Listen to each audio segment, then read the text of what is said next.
Meduze so nenehne spremljevalke tudi tistih morskih področij, kjer poletne mesece preživljajo kopalci.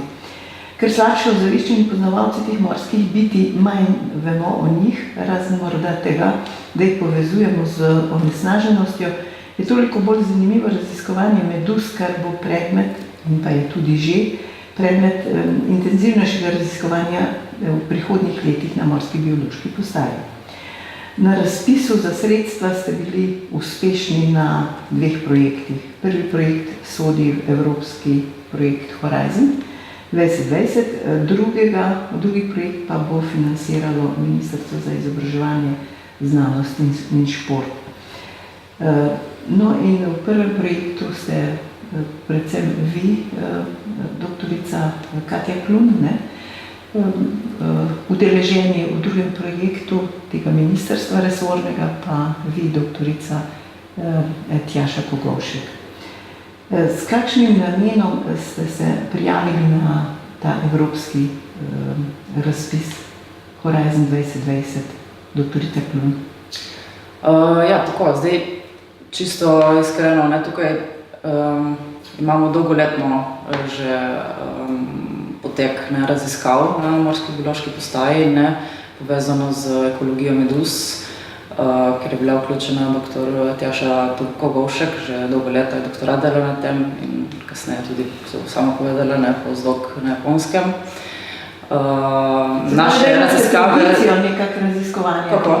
Imate tradicijo? Tradicijo, v bistvu, ja. No, se pravim, jaz sem tukaj vključena komaj v zadnji fazi, ampak izvedli smo v bistvu za ta razpis Horizon, oziroma Obzorje 2020, ki je prav naslovljen, v naslovu je že torej modra in zelena inovacije za očiščenje oceanov oziroma obale in morja. In prav v razpisu je bilo omenjeno, torej, kako se reši te nadloge, tako meduz, kot recimo alg, cvetenja alg, kot drugih polutantov, kot je mikroplastika in tudi drugih, ampak specifično je bilo poudarjeno tudi za meduze. Tako da tu smo se mi videli kot naše dolgoletno znanje, da bi lahko tukaj nekaj doprinesli. Potem je pa v bistvu problem, kako seveda najti nek konzorcij, kako se vključiti v eno tako prijavo. Tako da v bistvu je Tjaša potem našla en kontakt v Geomarju, v Nemčiji, v inštitutu, ki so koordinatorji in so nas v bistvu potem povabili na zaključni sestanek za predpripravo razpisa oziroma projektne prijave. No in tako smo se mi potem uveljavili z našo dolgoletno ekspertizo na tem razpisu, kjer je v bistvu vedno več poudarka na evropskih razpisih, ni samo več opazovanja kot tako, ampak kaj narediti s tem.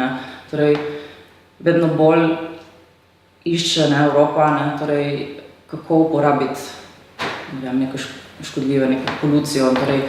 In sploh je bilo naslovljeno, kaj narediti s to biomaso meduz, kaj narediti, kako rešiti problem polucije z mikroplastiko. Tako da tukaj smo v tem konzorciju se je vključilo obe, tako pojavljanje masovno meduz kot mikroplastiko. Kako z pobiranjem meduz reševati še problem mikroplastike. To so tudi potem v bistvu ocenjevalci zelo pohvalili, da smo v bistvu naslovili 2 problematiki reševanja 2 problemov. Vse evropski projekti so zadnja leta bolj usmerjeni recimo v aplikacijo, bolj uporabne kot pa recimo samo bazične raziskave. Doktorica Kogovšek, vi pa se boste specialno ukvarjali s tem, kako meduze recimo uporabiti v nekih prehranskih možnostih. Je pa vaš projekt financiran Ministrstvo za izobraževanje, šolstvo in šport, ne? Ja, tako je. To je bil razpis, dejansko namenjen, da se omogoči raziskovalcem na začetku kariere, tudi tem, ki so v tujini, da se lahko vrnejo. Jaz sem bila pač na Japonskem, je bila to odlična prilika. Kandidirali smo skupaj z podjetjem Fonda ribogojništvo in smo pač bili uspešni. Znotraj tega projekta nas bo zanimala možnost uporabe te meduzne biomase kot prehrana za ribe v ribogojništvu. Ker sicer to je en del tudi povezano z tem projektom Obzorje 2020. Tam je seveda pretežno reševanje problemov množičnega pojavljanja meduz in pa seveda polucije z mikroplastike, ampak so tukaj tudi druge možnosti uporabe meduz, kot je recimo razne učinkovine za kozmetiko, pa kot hranilo, kot gnojilo za poljščine, pa tudi za gurmanske namene. Mislim, da sem povzela vse te glavne stvari. Ena izmed teh stvari je pa tudi tako, kot se pač upada z mojim projektom, je ta, da pač ta možnost uporabe tudi v ribogojništvu, ker danes se uporablja hrana, se pravi za te ribe v ribogojništvu, se uporablja hrana, ki je sestavljena pretežno iz živalskih proteinov. Ti so pa iz ribje moke oziroma iz teh rakcev, kozic. In se pravi, to ni nekaj trajnostnega. Če moramo mi loviti, da nekaj pač predelamo in potem hranimo ribe v ribogojništvu. Dosedanje raziskave so pokazale, da zamenjava proteinov, teh živalskih proteinov z rastlinskimi ne bo šlo, nekje do 20-30% se lahko to še nadoknadi oziroma zamenja, da ne vpliva na samo kvaliteto rib. No in ker so meduze, sicer so, kot večina verjetno že ve, to je sama masa vode, nekje 96, lahko še več odstotkov samega telesa meduze sestavlja voda. Ampak ti majhen sicer delež organske snovi so pa pretežno proteini, razni strukturni proteini. In zdaj smo iz tem je prišla potem ideja, da bi mogoče lahko poskusili to možnost uporabe, glede na to, da se meduze množično pojavljajo, pa marsikje v obalnih morjih širom po svetu povzročajo težave. Zanimivo, rekli ste mi, da ste se vi vrnili iz Japonske, ko je Ministrstvo za izobraževanje, znanost in šport razpisalo recimo projekt, kjer ste vi potem bili uspešni.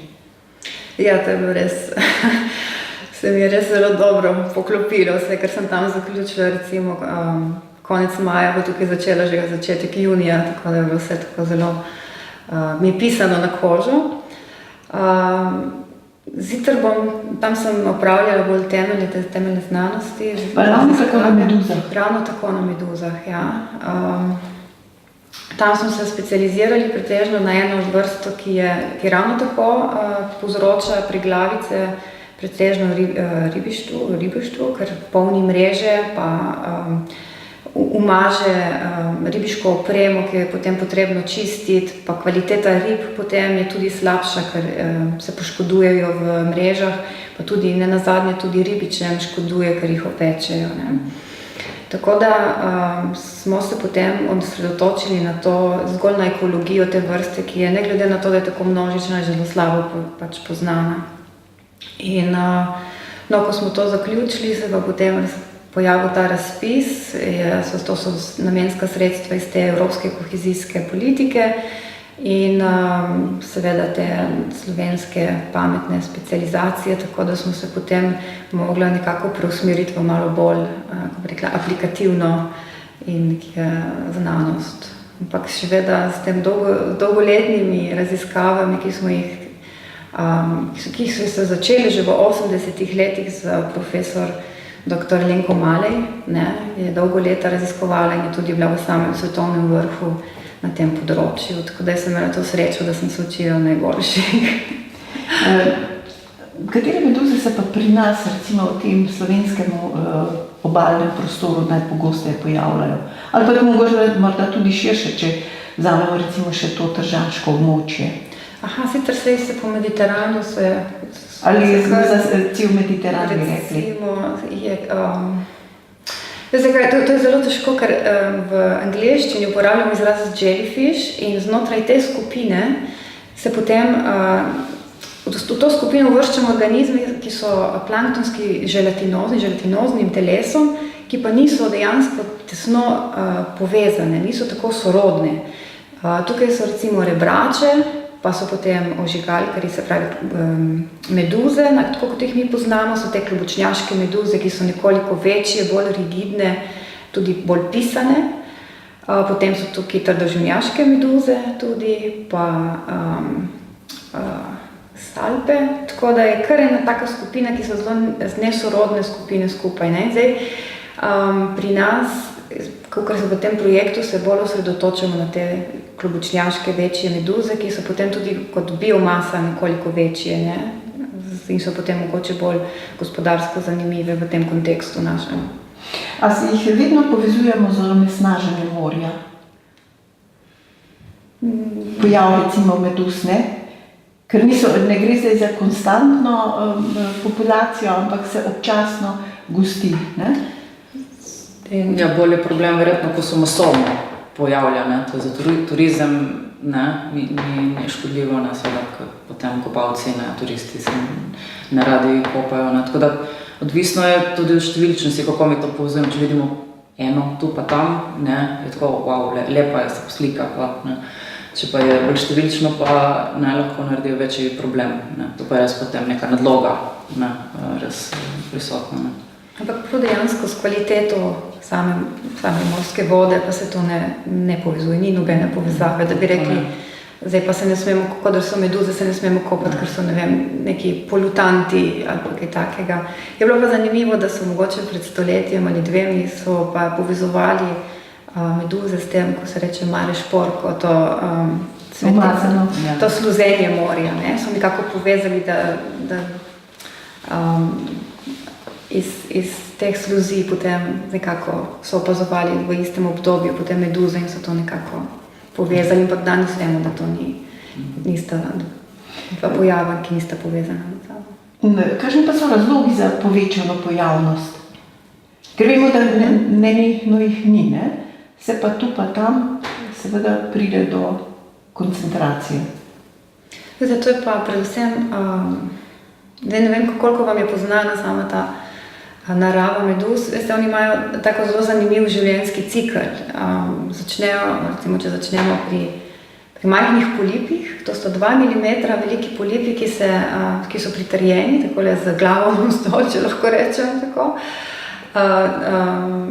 ki potem ob določenih sprožilcih v okolju, to pomeni pri nas je to, ko temperatura pade nekje pod 15 stopinj, se pravi pozna jesen, začetek zime, začnejo se prečno deliti, se nekako tako spremenijo, da se prečno delijo in eni taki diski se potem odlepijo od samega polipa in to so dejansko majhne meduze, ki potem rastejo, se spolno razmnožujejo, ličinka pa potem spet potone na dno, se pritrdi na nek trd substrat in se potem spet razvije v polip. Ti polipi, ko se lahko potem regenerirajo, se pravi ne odumrejo potem, ko sprostijo majhne meduze, ampak nasprotno lahko se še povemo, da se nespolno razmnožujejo, tako da ustvarjajo klone. Tako da, ko so enkrat vzpostavi populacija teh polipov, jih je zelo težko, da se znebijo, ne? In so zelo trdoživi, ker so evolucijsko tudi zelo stare meduze. Če lahko menim, mogoče je zanimivo, da so starejši od dinozavrov, ne, ki so tako bolj karizmatični organizmi.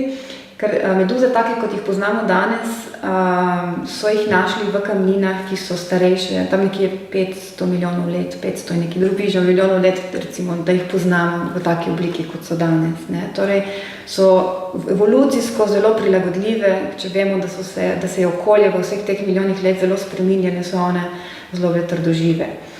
Danes, kar pa seveda so vedno v morju tudi bile, ne, ampak danes, ko je morje tako spremenjeno, se pravi od temperaturnih sprememb, ko opazujemo naraščanje temperature morja, potem prelova rib, kot vemo, Mediteran je zelo že osiromašen z velikimi ribami, ko to sprosti potem tudi neko ekološko nišo, se pravi ne več tekmujejo za hrano, se pravi imajo meduze veliko več hrane na razpolago.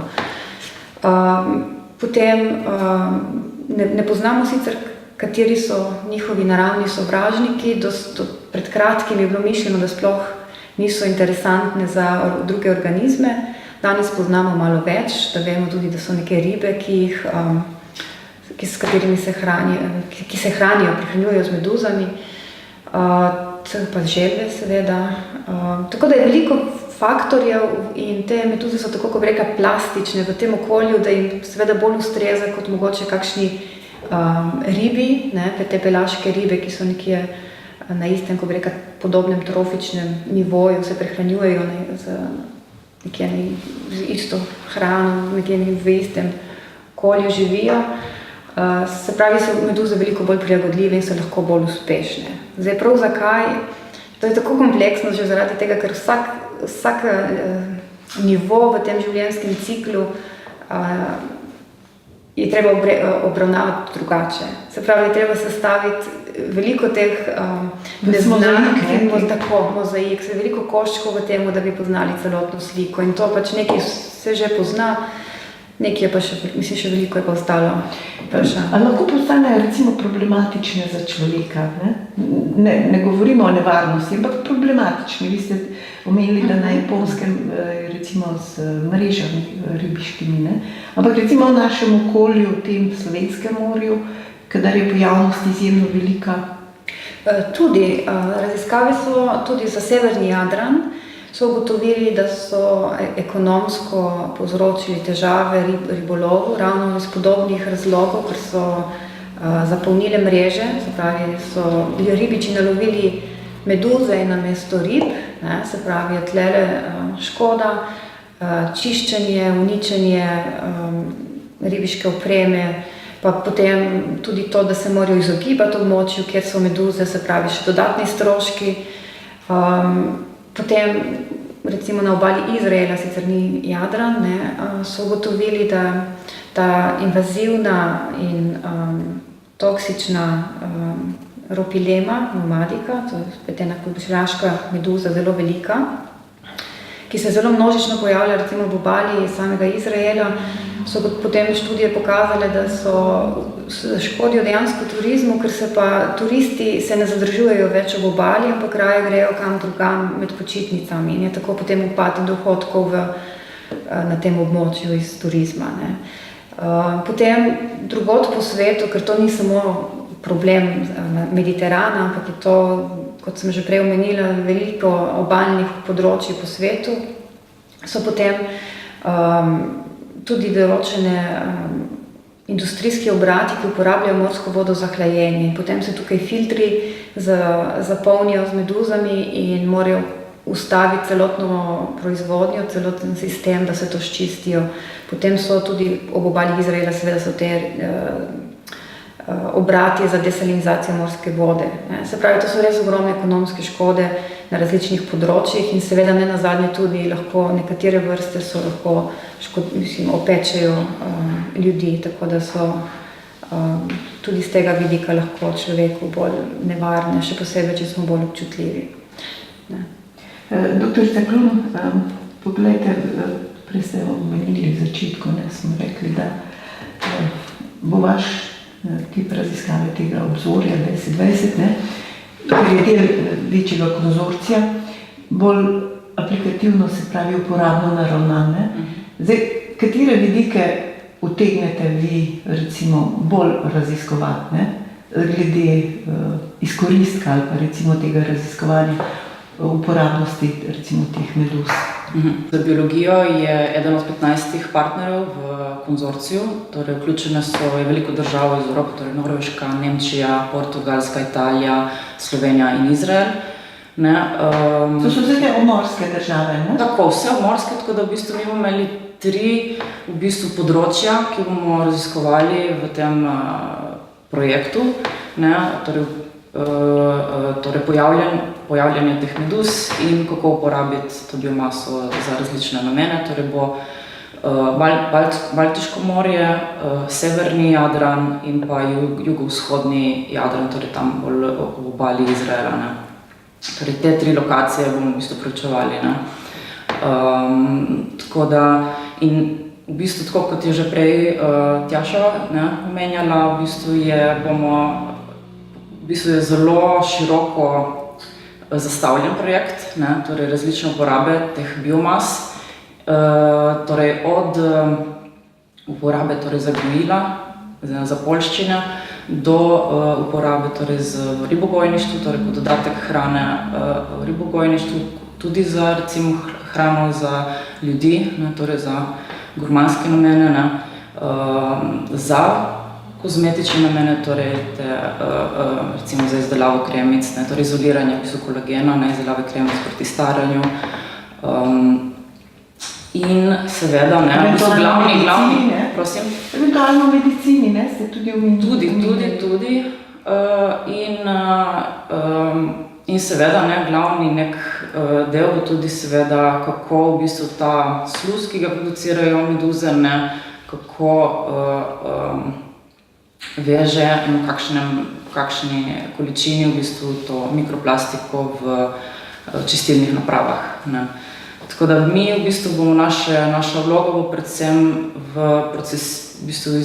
kako uspešno procesirati tako meduzo, v bistvu izdelati nek protokol, da bo čim bolj obstojna recimo za namene uporabe v gnojenja, torej v te namene. A gre tu recimo mikroplastike, gre za čiščenje recimo tega morja, ker vemo, da je zelo onesnaženo. Seveda, ja. Torej v bistvu vsako leto vedno več nalaganja te mikroplastike v naše morje in velik delež v bistvu ravno pride preko čistilnih naprav, ki pa v bistvu odvisno seveda od čistilne naprave, kakšne vse stopnje čiščenja imajo, ampak še vedno, tudi če imajo vse vključene, torej tako kemično, biološko in mehansko čiščenje, vseeno, čeprav lahko zadržijo 90% in več mikroplastike, še vedno je ta vnos tako velik, da v bistvu moramo najti druge rešitve, kako zadržati to mikroplastiko, da ne vstopa v naše morje. Seveda pa je tukaj v ozadju ne samo odvzem mikroplastike in preprečiti vnos, ampak tudi v samih uporabnikih, ker večino v bistvu te mikroplastike vstopa predvsem iz nekih kozmetičnih izdelkov, iz recimo vlaken, iz naših oblek operamo in tako dalje. Tako da to je velik problem in mi bomo v bistvu tukaj reševali en del te problematike in probali v bistvu na nekih pilotnih študijah ugotoviti, kako ta sluz, ki producirajo meduze, kako dobro veže to v bistvu mikroplastiko in stestirali, kako smo uspešni pri tem, pri čiščenju takih voda. A so recimo te raziskave o teh področjih so že kaj znane, ali recimo v bistvu oljete ledino, kot rečemo, na nekaterih področjih? V bistvu znanih je nekaj malo študij na to temo, ampak ve pa se, da uspešno v bistvu kvantitativno veže tale sluz, torej ta mukus meduz, nanodelce. Tako da tukaj je nek temelj, ve se za to, ampak v bistvu na tem projektu bomo tukaj še mogli veliko truda vložiti in veliko raziskav, da bomo v bistvu videli, ali res to lahko dosežemo. Ali recimo to območje, recimo severnega Jadrana, zelo onesnaženo s to mikroplastiko, recimo primerjave recimo z drugimi morji, ki so recimo tudi v vašem projektu? Seveda je. Zdaj, problem je tudi, ker v bistvu sama metodologija ni tako poenotena po vseh morjih. Ampak vemo, da je naše morje onesnaženo, vpliva na vse trofične nivoje v prehranjevalni verigi. Tako da tukaj dejansko problem, moramo reševati ta problem na mikroplastike, ker je res v bistvu je, in to šele v zadnjem desetletju so se sprožile v bistvu raziskave na tem področju, tako da je zelo taka sveža, nova, tako da v bistvu zdaj šele v zadnjih letih prihajajo torej ideje, kako reševati ta problem, kako se rešiti tega. Zdaj, ker to je v vodnem stolpcu prisotno in se posedajo na sam recimo sediment, torej vplivajo vsa živa bitja, torej in rastline tako v vodnem stolpcu kot sedimentu, torej vseh Poleg tega pa ne samo kot sama plastika, ne. Problem je, da iz plastike se potem lahko sproščajo razni polutanti, ne, tako organski kot, ne vem, kovine in tako dalje, no. Tako da tudi to je problem in tukaj so razni drugi projekti, ki se ukvarjajo tem, kako v bistvu se sproščajo taki polutanti in kako vplivajo, ne, na same organizme, ne. Doktor Sirko Govšek, vi ste na Japonskem študirali, ne? In zanimivo ste rekli, da ponekod v Aziji uporabljajo tudi meduze za prehrano, ne? Ja, znano je, da je tradicija tega gurmanstva na Kitajskem recimo že stara 1000 let. Se pravi, da to ni nekaj novega. Je pa res, da ker se nekako tako množično pojavljajo, se potem zdaj tudi to že malo preusmerilo, ampak dejansko imajo Kitajci že nekaj let, zdaj ne vem, kdaj je to točno bilo vzpostavljeno, ampak ne vem, če bi lahko rekla ribolovna meduza, imajo meduzolov, ko se prav specifično samo so tarčni organizmi meduze, ker je to očitno ekonomsko, kako bi rekla, zanimivo. Ravno tako je na Japonskem, na južnem otoku, to je ta Kyushu otok, je zaprto morje, Rjaško morje, v katerem so v določenem obdobju, ko so meduze, ko bi rekla, zrele za pobiranje, za lovljenje, potem se ribiči usmerijo samo v to in nalovijo praktično skoraj vse, kar bi lahko, mislim, vse meduze, ki so skoraj da tam, ker smo potem mi prišli prepozno in ni bilo več nič na razpolago za naše raziskave. No, potem pa te meduze po nekih obratih namakajo v soli, to je neka kombinacija različnih soli. Ta recept ponavadi je zelo tak skrivnosten, ne radi delijo, kaj je dejansko ta mešanica.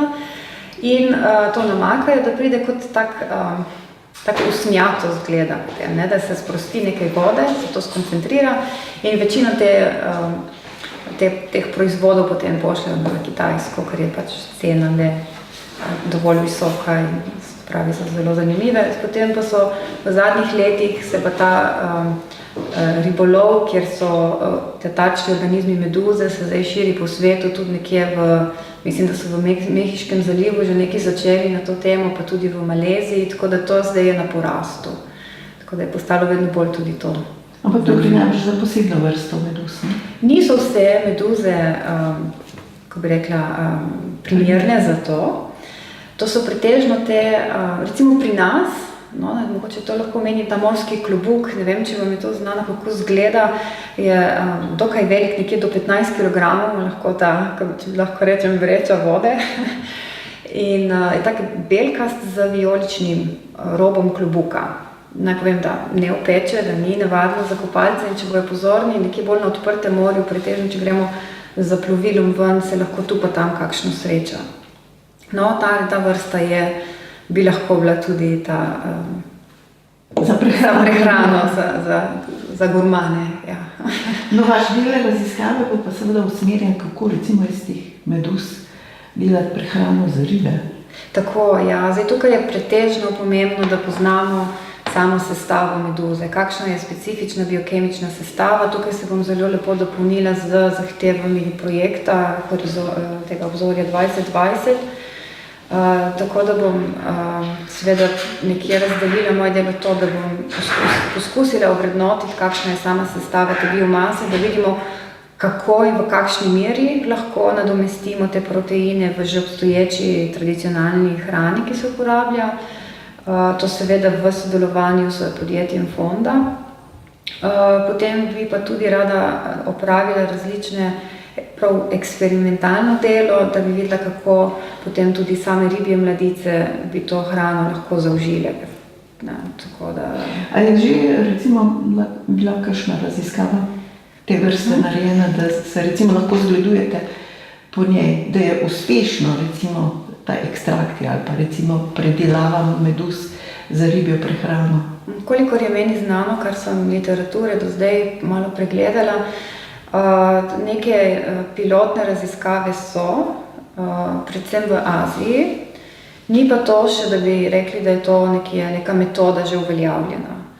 V Aziji so bilo opravljene neke preliminarne raziskave na drugih vrstah, tako meduz kot tudi rib. Tako da je potrebno seveda bolj ovrednotiti naše vrste, kako so naše, vrste, ki se tukaj pojavljajo v severnem Jadranu, kako so te primerne za to, pa seveda tudi tarčni organizmi, se pravi te ribe, ki so za nas zanimive, so tudi seveda čisto drugačne, kot so v Aziji. Oni so tudi predvsem gledali čisto tako enostavne eksperimente, kako rastejo ribe, če se jih hrani. Zdaj, bili so uspešni, je pa to seveda vse v nekih povojih še, tako da je še veliko dela, še veliko vprašanj, ki jih je treba odgovoriti, nasloviti in upam, da bomo uspešni in da bojo predvsem tudi v sodelovanju z podjetjem, ki ima že dolgo tradicijo in znanja v akvakulturi, da bojo tudi potem ta doprinos pripomogel, da bomo bolj uspešni. Ampak kako da biologinja kot raziskovalka imate neko pričakovanje pozitivno, da bo seveda uspelo? Seveda, nekako s takim pristopom tudi moramo. Ker veste, kako je recimo meduza sestavljena, ne? In kaj lahko od njih tega recimo ekstrakta ali pa recimo predelave pričakujete? Poznamo, da je seveda veliko vode v sami meduzi, ampak ta del, kar pa je organske snovi, so pa pretežno proteini. Ravno to je zelo zanimivo, pač ta proteinski del, ker kot sem povedala, je treba nekje nadomestiti ravno ta živalske proteine v hrani, ki so seveda iz ribje moke, se pravi, da bo to trajnostno,